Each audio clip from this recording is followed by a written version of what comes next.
Welcome friend, इस video में हम सीखेंगे about to, have to, has to, had to, will have to, shall have to, begin to के बारे में।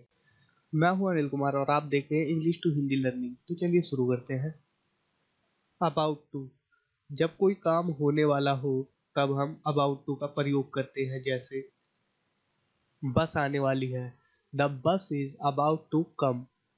मैं यहाँ से जाने वाला हूँ, I am about to go from here. Match शुरू होने वाला है, the match is about to begin. हम एक पार्टी शुरू करने वाले हैं, we are about to start a party. अब आ जाते हैं हैव टू। हैव टू, इसका प्रयोग किसी भी मजबूरी को दर्शाता है। किसी तरीके की मजबूरी हो या कोई काम करना पड़ता हो, उसको ये दर्शाता है हैव टू।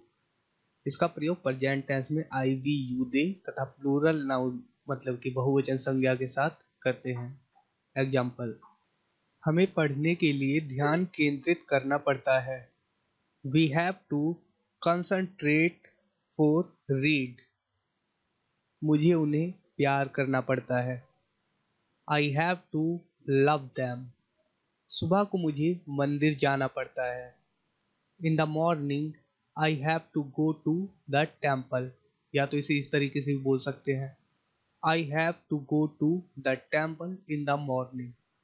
इसमें कुछ फर्क नहीं पड़ता, इन द मॉर्निंग या बाद में लगाओ या पहले लगा दो। उत्तीर्ण होने के लिए हमें मेहनत करनी पड़ती है, we have to work hard to pass. अब आ जाते हैं हैज टू। इसका प्रयोग भी किसी मजबूरी को दर्शाता है। इसका प्रयोग प्रेजेंट टेंस में ही she it name this that के साथ होता है। एग्जाम्पल, हर किसी को सफलता के लिए काम करना पड़ता है, everyone has to work for success. उसे पैसों के लिए नाचना पड़ता है, he has to dance for money. उसे रोज बाजार जाना पड़ता है, he has to go to the market every day. Manoj को रोज पप्पू को प्यार करना पड़ता है, Manoj has to love Pappu every day.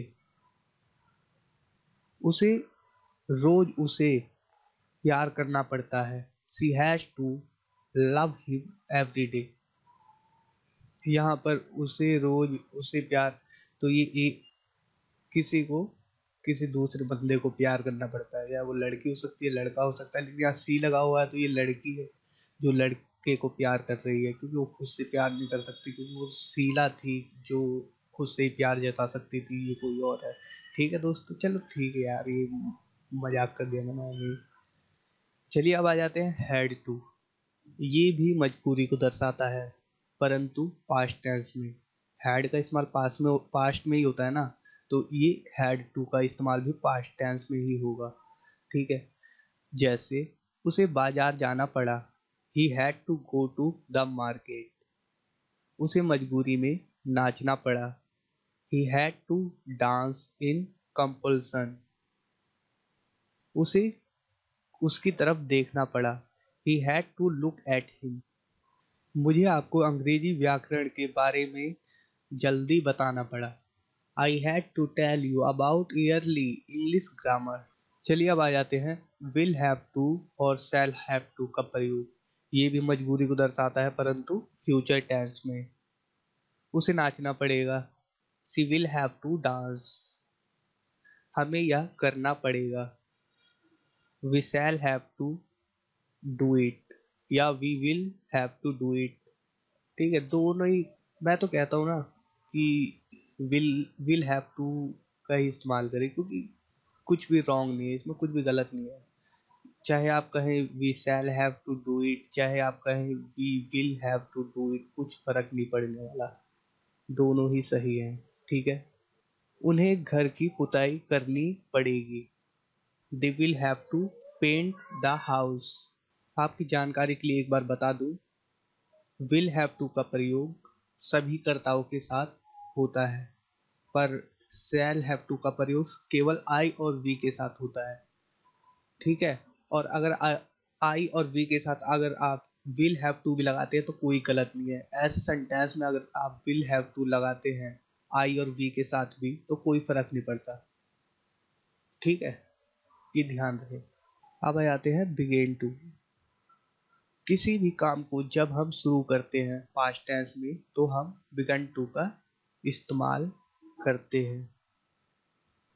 Begin two plus verb की फर्स्ट फॉर्म, ठीक है, पास्ट टेंस में बिगन टू के साथ वर्ब की फर्स्ट फॉर्म का इस्तेमाल होता है। Example, the boys began to the dance. लड़कों ने नृत्य शुरू कर दिया। लोगों ने अपने हाथों से ताली बजाना शुरू कर दिया। The people began to clap once hand. ठीक है, ठीक है दोस्तों, मुझे लगता है मैंने 6 मिनट में आपको क्लियर कर दिया इन सब की यूज के बारे में। तो अब लाइक करें, सब्सक्राइब करें एंड शेयर करें। Thanks to watch.